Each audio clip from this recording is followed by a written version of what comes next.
Want to know how to star your messages in Shortwave? So if you want to star out your messages or your on mails, in this video I'm going to show you how you can do it. So let's get right into it. Now first things first, just simply open up your Shortwave uh, website and you should be right here. And now once you're under this interface, you can just simply select any message that you want to star. So starring is basically done for the messages that are important to you, which you might check out later.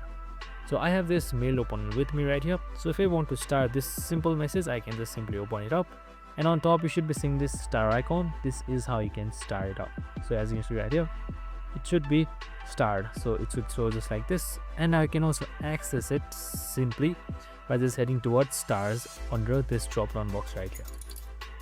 And that's it, super simple and easy. I hope this video helped.